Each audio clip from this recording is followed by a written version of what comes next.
Hello friends, स्वागत है एक बार फिर से आपका V star education YouTube channel पे। एंड आज का जो हमारा टॉपिक है वो है आपका इलोंगेशन। तो हम पढ़ेंगे यूकैरियोटिक ट्रांसलेशन, इलोंगेशन एंड आपका टर्मिनेशन। दोनों टॉपिक बहुत ही ज़्यादा इजी हैं, इतने इसमें फैक्टर नहीं है, केवल आपको कुछ ही फैक्टर याद रखने हैं। एंड ये दोनों जो है 3-3, 4-4 मिनट के टॉपिक हैं, तो बड़े ही ध्यानपूर्वक सुन लो। बट उससे पहले आप एक बात और देख लो। कमेंट में आपके कमेंट में आया हुआ था, किसी का कमेंट आया हुआ था कि सर 40S सब यूनिट किसको बोला जाता है, ठीक है ना। 40S सब यूनिट किसको बोला जाता है। देखो, मैंने आपको बता दिया था कि आपका 43S complex, pre initiation complex किस प्रकार से बन रहा था। इस 43S प्री इनिशिएशन कॉम्प्लेक्स में आपका क्या क्या प्रेजेंट था। तो यहाँ पर आपको पता है, यहाँ पर आपका टीआरएनए प्रेजेंट था, ठीक है ना। इसमें आपका मेथियोनिन जो इनिशिएशन टीआरएनए था वो प्रेजेंट था, प्लस इसके साथ आपका राइबोसोम्स की स्मॉल सब यूनिट प्रेजेंट थी। कौन सी भला? राइबोसोम्स की स्मॉल सब यूनिट, जिसको हम बोलते हैं 40S। ये दोनों मिलकर के, ये दोनों एंड इसके साथ कुछ आपके फैक्टर लगे हुए थे, जैसे कि आपके initiation factor first, second, third, ठीक है ना। ये फैक्टर आपके लगे हुए थे। तो इसको हमने बोला था 43S, ठीक है ना। इसको क्या बोला था? इसको बोला था हमने 43S। एंड इस 43S से जब हमारा जो है mRNA भी जुड़ जाता है, जब हमारा mRNA भी ज्वाइन हो जाता है, तब गाइज उसको बोलते हैं हम 48S, तब उसको बोलते हैं 48S। इसको ज़रा देखने की कोशिश कर लेना, मैं आपको इसको जो है समझाने वाला हूँ कि किस प्रकार से आपका ये बनता है। यहाँ पर समझा देता हूँ मैं आपको। मान लो ये कोई आपका ये mRNA है, ठीक है ना। ये आपका mRNA है। अब इस mRNA पे आपका जो है 48S आने वाला है। क्या आने वाला है? 43S आने वाला। 43S pre initiation complex. इसके पास क्या क्या है? इसके पास एक आपकी स्मॉल सब यूनिट है, उस स्मॉल सब यूनिट के पास में एक आपका क्या है, एक आपका जो है टीआरएनए है, ठीक है ना। ये आपका टीआरएनए है, तो आप इतना मान करके चल लेना। तो अब ये जो आपके पास कॉम्प्लेक्स बना है, यानी कि ये टर्सरी जो कॉम्प्लेक्स बना है, जिसमें आपका mRNA भी है, राइबोसोम्स भी है, एंड इसके साथ साथ आपका जो है टीआरएनए भी है, इसी कॉम्प्लेक्स को हम बोलते हैं 48S, ठीक है ना। इसी को बोलते हैं 48S। एंड जब इस 48S से जो है आपकी लार्ज सब यूनिट आकर के वाइंड होती है, लार्ज सब यूनिट वाइंड होती है, तो ये कन्वर्ट हो जाता है फंक्शनल 80S में, ठीक ना। ये कन्वर्ट किस में हो जाएगा? फंक्शनल 80S में कन्वर्ट हो जाएगा। आई होप गाइज आपने पिछला वाला लेक्चर देखा होगा, ठीक है ना। चलिए आइए, अगर आपने इतना कुछ समझ लिया है तो अब चलते हैं कि किस प्रकार से इलोंगेशन प्रोसेस आपका प्रोसीड होता है, ठीक है। तो यहाँ पर देखो, हमने अभी तक क्या पढ़ा था कि सबसे पहले आपका एक mRNA था, mRNA पर आकर के आपका एक जो है वो 43S कॉम्प्लेक्स जुड़ लाता है। एंड इस 43S कॉम्प्लेक्स ने जो है वो एक 48S कॉम्प्लेक्स बनाया। ये जो आपका 43S कॉम्प्लेक्स है, ये आपका 5 प्राइम एंड पर जुड़ लाता है एंड mRNA के 3 प्राइम एंड पर आगे बढ़ रहा था। आगे बढ़ता बढ़ता ये आपका AUG साइट पर पहुंचेगा, जो कि स्पेसिफिकली रिकॉग्नाइज साइट या फिर इनिशिएशन साइट्स होती है। यहाँ पर जाने के बाद, यहाँ पर जैसे ही पहुंचता है, यहाँ पर जितने भी फैक्टर काम कर रहे थे, जो आपके इनिशिएशन फैक्टर थे, वे सारे के सारे रिलीज हो जाते हैं। इसके बाद आपकी बारी आती है इलोंगेशन की। तो इलोंगेशन में आपको क्या होता है, पहले आइए थोड़ा सा समझ लेते हैं कि आपका इलोंगेशन किस प्रकार से काम करता है। देखो, मैं आपको पहले ही बता देता हूं कि आपके इलोंगेशन में 3 फैक्टर काम करते हैं, ठीक ना। आपके इलोंगेशन में 3 फैक्टर काम करते हैं। यहाँ पर ये यूकैरियोटिक इलोंगेशन फैक्टर यहाँ पर कौन कौन से होते हैं? वे एक को कहते हैं 1A, दूसरे को बोलते हैं हम 1V, ठीक है ना, 1V, एंड तीसरे को बोलते हैं हम EF, ठीक है ना। ये इसका हिस्सा था EF2। ये आपके बोले जाते हैं। ये 3 यहाँ पर क्या होते हैं? इलोंगेशन फैक्टर होते हैं। एंड ये सेम वैसे ही काम करते हैं जैसे आपने प्रोकैरियोटिक इलोंगेशन फैक्टर देखे थे। वहाँ पर आपने क्या देखा था? वहाँ पर आपने देखा था कि वहाँ पर आपका TU है, TS है, TU है, TS है, एंड आपका जो है G फैक्टर आ रहा था, ठीक है ना। तो ये जो होते हैं, जैसे प्रोकैरियोटिक्स में TU काम कर रहा था सेम वैसे ही आपका 1A काम करेगा, जैसे प्रोकैरियोटिक में आपका TS काम कर रहा था वैसे ही सेम 1V काम करेगा। एंड आपका इलोंगेशन फैक्टर 2 जो होता है, जैसे आपका G फैक्टर काम कर रहा था सेम वैसे ही काम करने वाला है। इतनी बात समझ में आ गई, बहुत अच्छी बात है। तो अब इसके स्टेटमेंट पढ़ लेते हैं कि elongation depend on eukaryotic elongation factor, यानी कि जो इलोंगेशन होता है वो आपके इलोंगेशन फैक्टर पर डिपेंड करता है, ठीक है ना। इलोंगेशन फैक्टर पर डिपेंड करता है 3 इलोंगेशन फैक्टर जो कि होते हैं आपके eukaryotic elongation factor first, eukaryotic elongation factor first V and eukaryotic elongation factor 2, ठीक है ना। तो ये आपके 3 इलोंगेशन फैक्टर होते हैं are involve which have similar function to their prokaryotic counterparts EF-TU and EF-TS and EF-G, ठीक ना, जैसे कि मैं आपको ऊपर भी बता चुका हूँ। आई होप इनके गाइज आपको फंक्शन याद हो, अगर नहीं याद है तो मैं फिर भी यहाँ पर आपको एक बार बता दूंगा, ठीक है ना।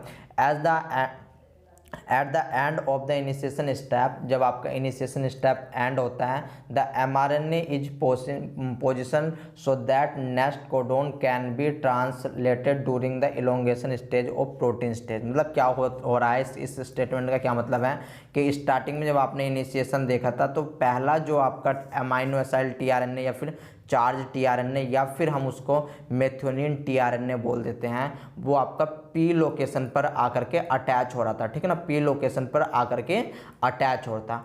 अब यहाँ पर क्या होगा कि जो नेक्स्ट यहाँ पर जो भी कोडोन आएगा या फिर जो भी चार्ज tRNA आएगा या फिर जिसको हम अमाइनो एसिड tRNA बोल देते हैं, वो आपका A साइट्स पर आने वाला है। वो आपका कहाँ पर आएगा, अब A साइट्स पर आएगा, ठीक है ना। इस लाइन का इतना मतलब था। The initiator tRNA occupies the P sites, जो आपका इनिशिएटर tRNA होता है वो ऑक्यूपाइज करके रखता है P साइट्स को, जबकि and A site is readily to receive an amino acid tRNA, ठीक है ना। यानी कि जो आपकी A साइट्स होती है वो रेडी होती है रिसीव करने के लिए किसको, अमाइनो एसिड tRNA को, जो नया tRNA आपका आकर के जुड़ने वाला है, ठीक है ना। अभी हम डायग्राम देखेंगे तो आपके समझ में और अच्छे से आ जाएगा। During chain elongation each additional amino acid is added to the nascent polypeptide chain in 3 step microRNA, यानी कि यहाँ पर जो है जब आप इलोंगेशन देखोगे तो इलोंगेशन को हम 3 भागों में बांट सकते हैं, 3 स्टेप में बांट सकते हैं। सबसे पहले क्या होता है, positioning the correct amino acid tRNA in 8 sites of ribosomes, या फिर हम कह सकते हैं कि tRNA का करेक्ट राइबोसोम्स लोकेशन पर बाइंड होना, ठीक है ना। दूसरा होता है आपका फॉर्मिंग द पेप्टाइड बॉन्ड, हम देखेंगे कि किस प्रकार से यहाँ पर पॉलीपेप्टिडाइल ट्रांसफरेज नाम का एंजाइम्स आकर के इन्वॉल्व होता है। तीसरे में shifting the mRNA Y1 codon related to ribosomes, इसको हम ट्रांसलोकेशन के नाम से भी जानते हैं कि किस प्रकार से जो tRNA होता है वो आपका एग्जिट यानी कि वो निकलता रहता है, ठीक है ना। तो ये सारी बातें हम देखने वाले हैं। आई होप गाइज अभी तक आपको थ्योरी में कोई प्रॉब्लम नहीं आई होने की।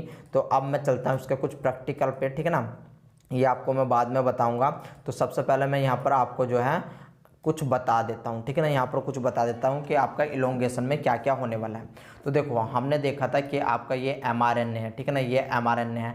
अब इस mRNA से ये आपकी स्मॉल सब यूनिट जुड़ी हुई है एंड इसी से ये जुड़ी हुई थी आपकी जो है लार्ज सब यूनिट, ठीक है ना, ये लार्ज सब यूनिट जुड़ी हुई है। ये पार्ट आपका E का है, ये आपका P का है एंड ये आपका A का है।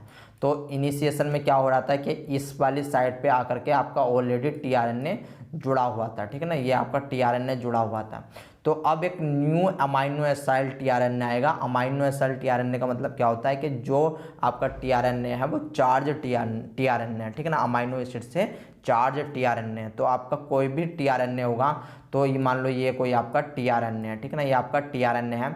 अब ये tRNA क्या होगा, ये tRNA यहाँ पर आकर के जुड़ेगा। अब इसको यहाँ पर जुड़ने के लिए कुछ इलोंगेशन फैक्टर की रिक्वायरमेंट पड़ने वाली है, ठीक है ना। तो आपको भी पता है यहाँ पर क्या क्या होने वाला है। तो यहाँ पर जो इलोंगेशन फैक्टर होगा, अब इलोंगेशन फैक्टर कौन सा होगा, यहाँ पर याद रखना है आपको EF, ठीक है ना, इसके यहाँ पर आप E लगा सकते हैं। EF फर्स्ट A होने वाला है। इसके पास जो फर्स्ट A होता है इसके पास एक्चुअल में होती है GTP, इसके पास होती है GTP, जिसके कारण ये जो आपका नया अमाइनो एसिड tRNA है ये इसको यहाँ पर ऐड करवा देता है एंड ऐड करवाने के बाद ये जो है अपना हाइड्रोलाइसिस जब होता है तो ये बदल जाता है जीडीपी में, और इसको दोबारा से यानी कि इसको दोबारा फंक्शन ये कर जाए तो इसलिए इसका एक साथी आता है जिसको हम बोलते हैं ई एफ, ठीक है ना, ई एफ, ये आपका एफ है, ई एफ फर्स्ट बी, ठीक है ना, E F first B.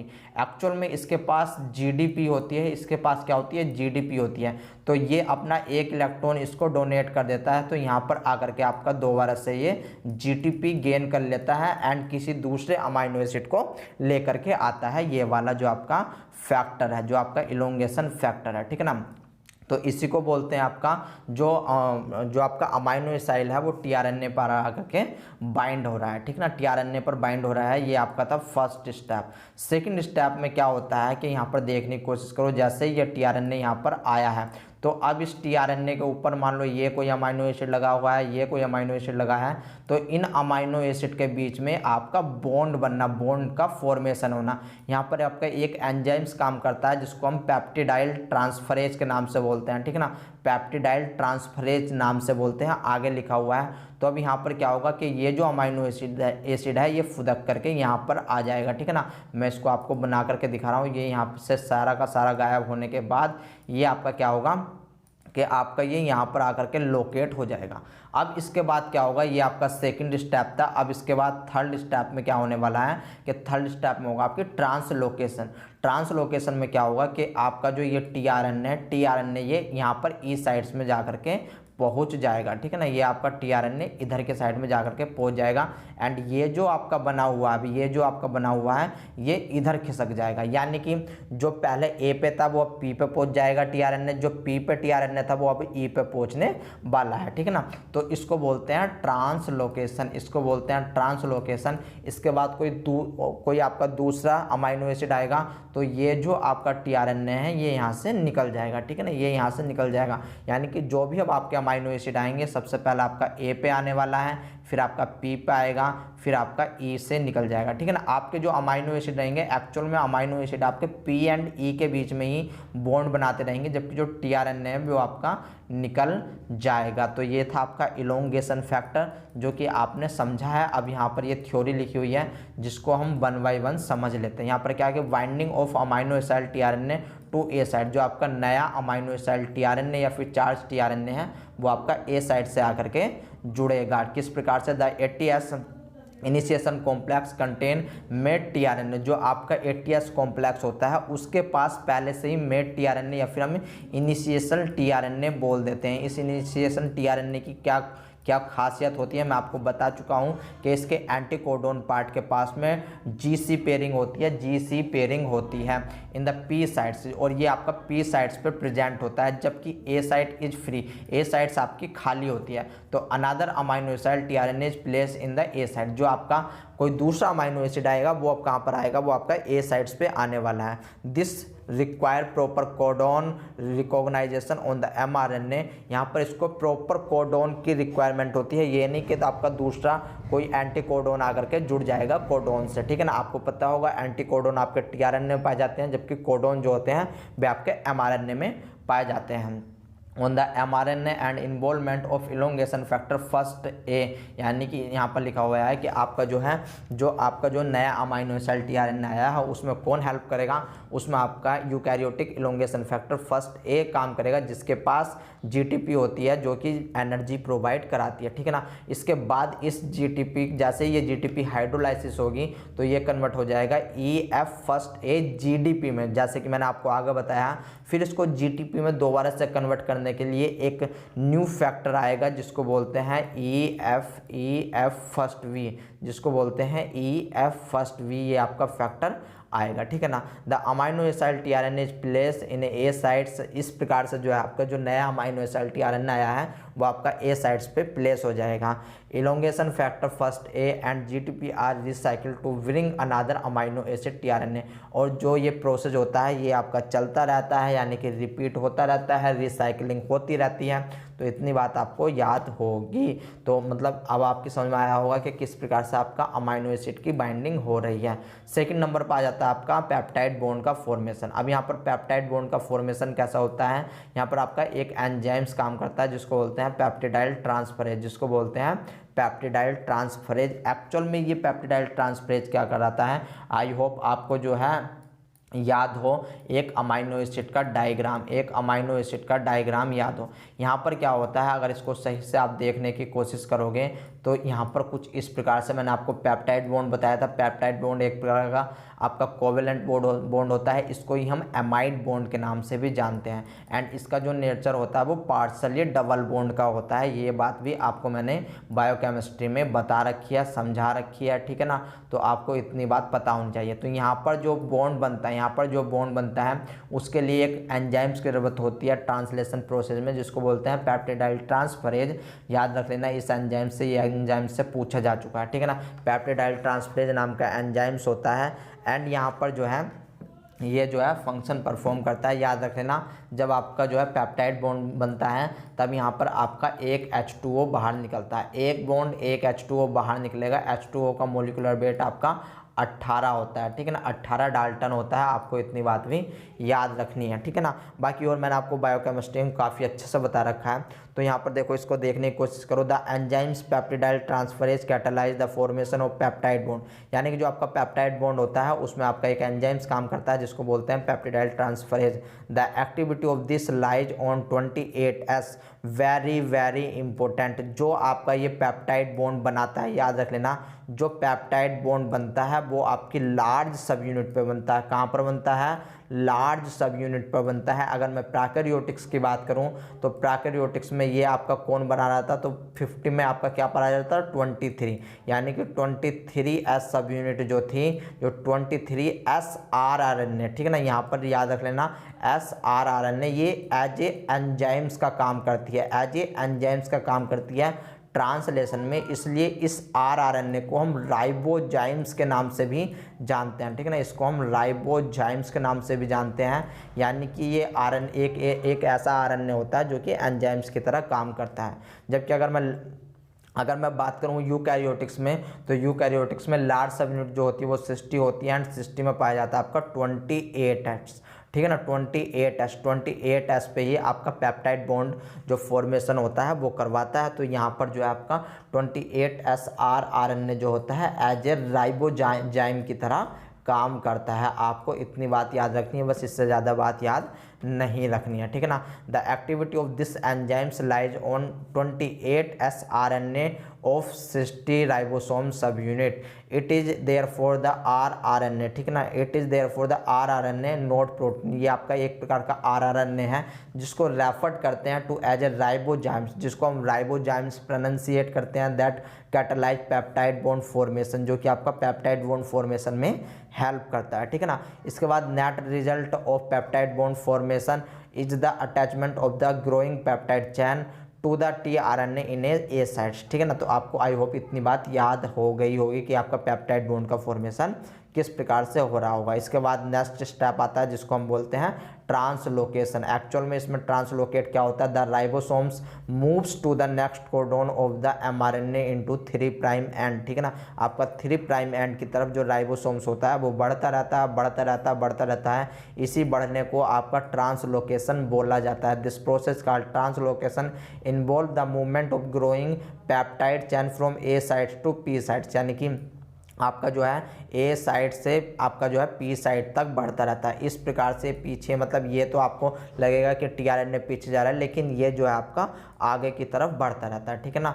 Translocation require EF2 factor, जिसको GTP चाहिए होती है, वेरी वेरी इंपॉर्टेंट। इसको एक फैक्टर की रिक्वायरमेंट होती है जिसको हम बोलते हैं EF, यानी कि इलोंगेशन फैक्टर 2। एंड ये भी आपका एक GTP होता है, ये भी आपका एक GTP, यानी कि इसको भी आपकी एक एनर्जी चाहिए होती है। जब आपका ट्रांसलोकेशन हो रहा होता है तब वहाँ पर एक GTP इन्वॉल्व होती है। GTP get hydrolysis and supplies energy to move mRNA, यानी कि GTP हाइड्रोलाइज होगी तब जा करके वो जो राइबोसोम्स आपका वो आगे बढ़ेगा। EF2 यानी कि elongation factor 2 and GTP complex recycles for translocation, ठीक है ना। आपकी जो है ट्रांसलोकेशन के लिए जरूरी होती है। अबाउट 6 अमाइनो एसिड, याद रख लेना, about 6 amino acid per second are incorporated during the course of elongation of translation in eukaryotic. Very very important. यहाँ पर जो आपको पता होना चाहिए कि एक सेकंड में 6 अमाइनो एसिड 6 अमाइनो एसिड पर सेकंड आपके जो है इनकॉर्पोरेटेड होते रहते हैं ट्रांसलेशन प्रोसेस में। जबकि अगर मैं बात करूं प्रोकैरियोटिक्स में, तो प्रोकैरियोटिक्स में आपके 100 अमाइनो एसिड पर सेकंड इनकॉर्पोरेट होते हैं। ठीक है ना, इतनी बात समझ में आ गई, बहुत ही अच्छी बात है। अब इसके बाद चलते हैं नेक्स्ट प्रोसेस पे, जो कि है आप पहले इस डायग्राम को आप समझने की कोशिश कर लो। ठीक है ना, वैसे तो हालांकि मैंने आपको बता दिया है, ये डायग्राम समझा दिया। यहाँ पर स्टार्टिंग में क्या हुआ कि आपके इलोंगेशन फैक्टर फर्स्ट था जो कि कैरी कर रहा था टीआरएनए ए साइड्स पे। ठीक है ना, जो कि आपका टीआरएनए को ए साइड पे कैरी करता है। यहाँ पर इन्होंने जीटीपी वगैरह दिखा रखा है कि किस प्रकार से जीटीपी का हाइड्रोलाइसिस होगा, वो जीटीपी में कन्वर्ट हो जाएगा एंड आपका टीआरएनए जो है वो ए साइड्स पे आकर के जुड़ जाएगा। यहाँ पर देखो, यहाँ पर आपका जो है ये एक चैन थी, यहाँ पर एक चैन चल रही थी जो कि ए साइड्स पे थी एंड आपका जो इसके बाद जो अमाइनो एसिड आएगा यहाँ पर ए साइड्स पे आ रहा है। जैसे ये ए साइड्स पे आया तो आपका जो है सेकंड नंबर पे पेप्टाइड बॉन्ड का फॉर्मेशन हो गया। ये आपका पेप्टाइड बॉन्ड का फॉर्मेशन कर लेगा, यानी कि ये पूरा का पूरा जो आपकी पेप्टाइड चैन है ये आपकी उठ करके इधर आ जाएगी एंड ये जो आपका टीआरएनए ये खाली रह जाएगा। अब इस टीआरएनए का ट्रांसलोकेशन होगा, ये ट्रांसलोकेट करता हुआ ये आपका ई साइड्स पे पहुंचेगा। ठीक है ना, यानी कि इस प्रकार से जंप करेगा, इस प्रकार से जंप करेगा। एक्चुअल में ये जंप नहीं करता, आपका राइबोसोम्स आगे बढ़ता रहता है। ठीक है ना, ये जंप नहीं करता, राइबोसोम्स आगे बढ़ता रहता है एंड इसी प्रकार से फिर दूसरा नया मतलब कोई नया टीआरएनए आएगा। ठीक है ना, नया टीआरएनए आपका आएगा, वो आपका ए साइड्स पर जुड़ जाएगा। तो आपका ये इजी डायग्राम है, इसको देख लेना एक बार, कोई इतना मतलब हार्ड डायग्राम नहीं है। कुछ इसके इनिबिटर रहते हैं जैसे कि HIV फर्स्ट, हम इनिबिटर की अलग से बात करेंगे कि कौन कौन से इनिबिटर रहते हैं। ठीक है ना, इनमें इन्होंने यहाँ पर दिखा रखा PR55 वगैरह करके। ठीक है ना, NEF वगैरह इनिबिटर दिखा रखे हैं जो कि आपका इनिबिट करते हैं। ठीक है ना, बट हम अलग से देखेंगे कि आपके कौन कौन से इनिबिटर होते हैं, एक अलग से क्लास उस पर होने वाली है। तो चलिए आइए अब देख लेते हैं ट्रांसलेशन टर्मिनेशन के लिए। ट्रांसलेशन टर्मिनेशन गाइज बहुत ही ज़्यादा ईजी है, बहुत ज़्यादा ईजी है। इसमें कुछ करना नहीं रहता है। एक्चुअल में इसमें 2 फैक्टर होते हैं, इसमें 2 टर्मिनेशन फैक्टर होते हैं जिसको हम ई रिलीजिंग फैक्टर यानी कि eukaryotic releasing factor first and ERF3 के नाम से जानते हैं। एक्चुअल में क्या होता है कि जो भी जितने भी आपके 3 प्रकार के स्टॉप कोडोन होते हैं, इन 3 प्रकार के स्टॉप कोडोन को आइडेंटिफाई करता है आपका जो है RF फर्स्ट एंड इसके पास गाइड GTP प्रॉपर्टी होती है। ये आपका GTP बाउंड होता है, इस बात को याद रख लेना, यानी कि इसके पास जो है GTP होती है। जबकि जो ERF3 होता है ये आपका F है, ERF3 होता है, ये ERF3 जो होता है एक्चुअल में असिस्ट करता है इस ERF फर्स्ट को एंड इसके पास जो है GDP की प्रॉपर्टी होती है। आपको पता है जब आपका जो ERF फर्स्ट है ये अपना GTP को हाइड्रोलाइसिस करेगा तो ये GDP में बदल जाएगा एंड अब इसको एक PI की ज़रूरत होगी, जो इसको PI है वो RF3 से मिलने वाला है। ठीक है ना, लेक्चर को दोबारा देख लेना क्योंकि मैं बहुत ही ज़्यादा आज स्पीड में बोल रहा हूँ, क्योंकि भाई साहब मुझे लेक्चर समाप्त करना है, इसके बाद मुझे कहीं पर जाना है। ठीक है ना, ऐसा नहीं कि मैं कुछ छोड़ रहा हूँ, अभी चाहे मुझे 1 घंटा लग जाए, मैं आपको समझा करके जाने वाला हूँ। ठीक है ना, कुछ छोड़ने वाला नहीं हूँ।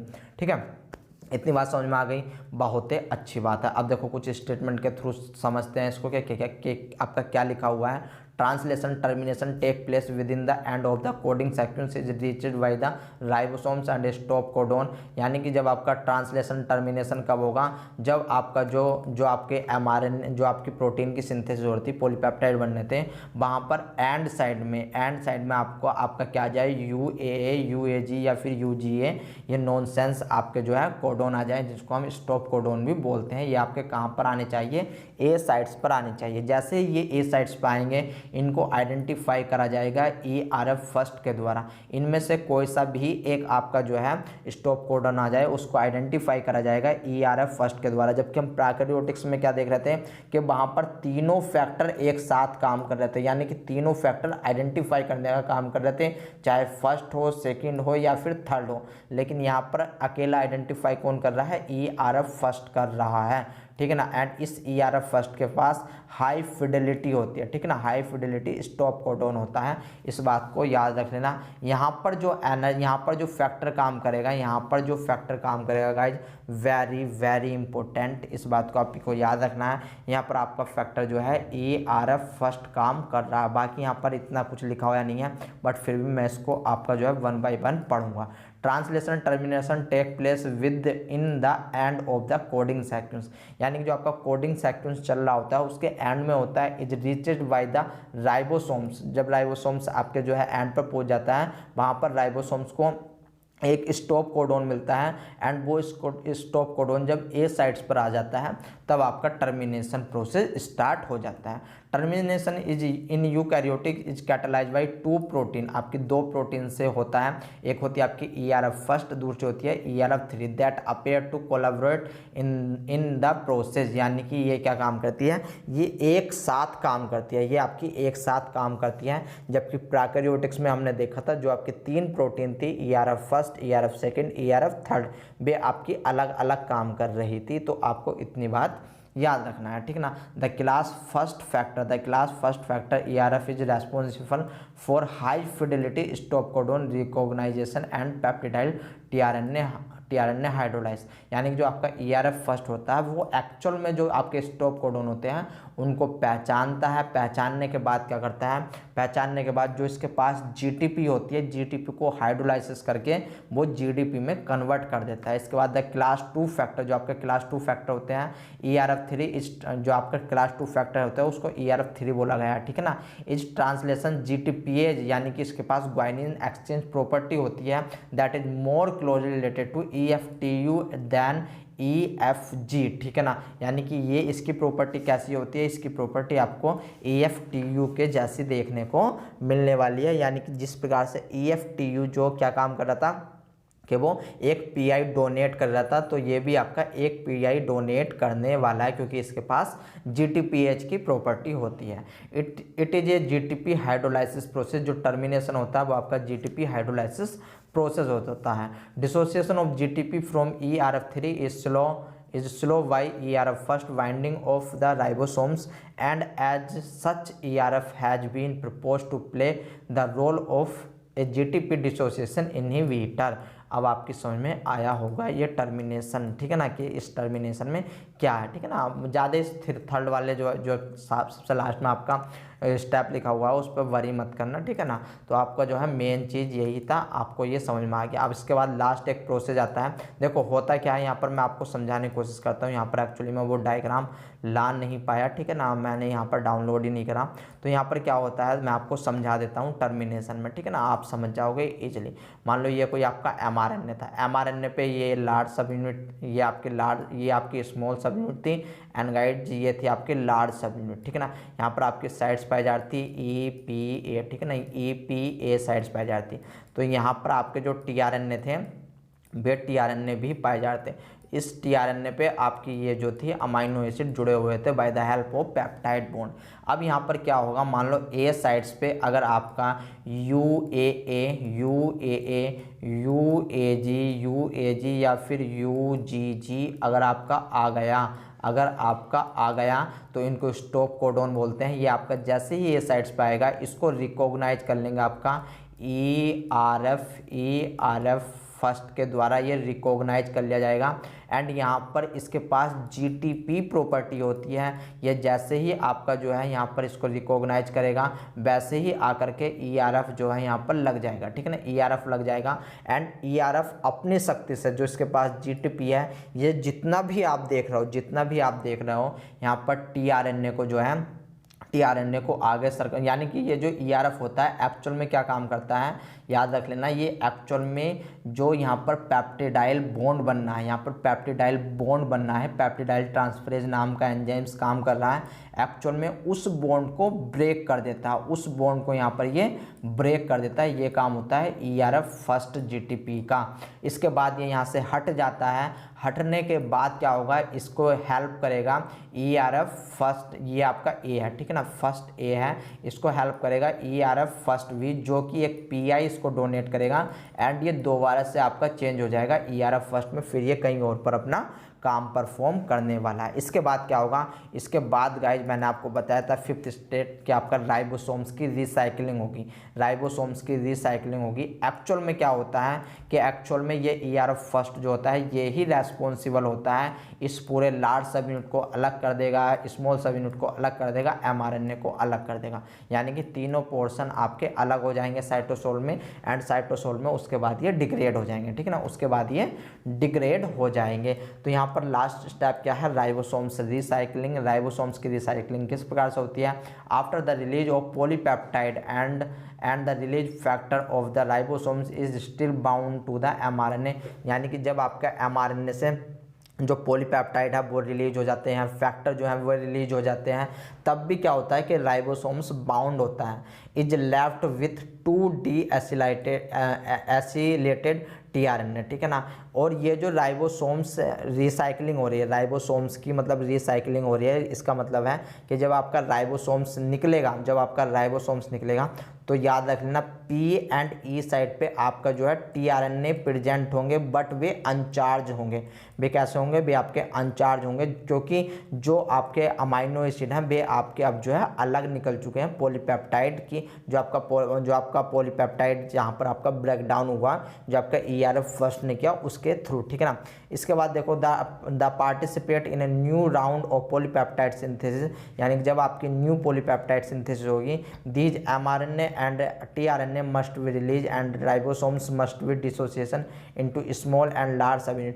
जब आपकी नेक्स्ट कोई भी ट्रांसलेशन साइकिल चलेगी उसमें क्या होगा कि ये जो है उसके लिए जो है अलग अलग हो जाएंगे, जो आपके लार्ज सब यूनिट हैं वो आपके स्मॉल एंड लार्ज सब यूनिट में टूट जाएगी, जो आपके राइबोसोम्स है, ठीक है ना। Collectively these events are term as ribosomes recycling, और इसको ही इसी टर्म को हम राइबोसोम्स रिसाइकलिंग कहते हैं, ठीक है ना। एक्चुअल में देखो आपको कुछ डाटा पता होना चाहिए, ये आपका लेनिंजर का डाटा है जो मैं आपको बता रहा हूँ। 1 सेकंड में आपके अंदर, अगर आप यूकैरियोटिक्स है, 1 सेकंड में 100 प्रोटीन का निर्माण आपके शरीर में चल रहा होता है, मात्र 1 सेकंड के अंदर, एक सेल में, एक सेल में याद रख लेना, एक सेल में आपके 100 प्रोटीन बन जाती है 1 सेकंड के अंदर। जबकि अगर मैं बात करूँ यही डाटा यूकैरियोटिक्स के अंदर ये डाटा 1000 तक पहुंच जाता है, ठीक है ना। यही डाटा आपका 1000 तक पहुंच जाता है। तो अब आप समझ सकते होंगे कि आपका कितनी फास्ट काम चल रहा है, कितनी तेज़ी से काम चल रहा है, एक सेल को कितनी एनर्जी की रिक्वायरमेंट पड़ती है। तो गाइज ये था आपका ट्रांसलेशन। आई होप आपको सारा का सारा ट्रांसलेशन समझ में आया होगा। जो पोस्ट ट्रांसलेशन है वो एक्चुअली मैं आपको करवा चुका हूँ सेल बायोलॉजी में, ठीक है ना, बट उसको भी मैं यहाँ पर करवाऊंगा, लेकिन उसको करवाऊंगा मैं लास्ट में। अब हम चलेंगे इसके बाद, देखो वैसे तो अब आपका एंटीबायोटिक जो आपकी एंटीबायोटिक की एक स्ट्रेटजी होती है कि किस प्रकार से एंटीबायोटिक इनहिबिट करती है प्रोटीन को, किस प्रकार से इनहिबिट करती है DNA को, किस प्रकार से इनहिबिट करती है वो आपके रेप्लिकेशन को, ट्रांसलेशन को, कौन से स्टेप को इनहिबिट करती है, जैसे कि क्लोरमफेनिकोल सेल वॉल पे कौन काम करता है, प्लाज्मा मेम्ब्रेन पे काम कौन करता है, ठीक है ना। वो आपकी सब क्लास आने वाली थी, लेकिन उस क्लास को भी मैं बाद में लेकर के आऊँगा। अब मैं चलूँगा डायरेक्ट आपका जीन रेगुलेशन के लिए, ठीक है ना। अब मैं आपका डायरेक्ट चलूँगा जीन रेगुलेशन के लिए। एक्चुअल में जीन रेगुलेशन की आपकी ऑलमोस्ट 10 से 12 क्लास हो जाएंगी, ठीक है ना। एंड इस जीन रेगुलेशन को हम डिटेल में समझेंगे दोस्तों। तो मिलता हूँ आपसे नेक्स्ट लेक्चर में, तब तक के लिए टाटा एंड बाय बाय।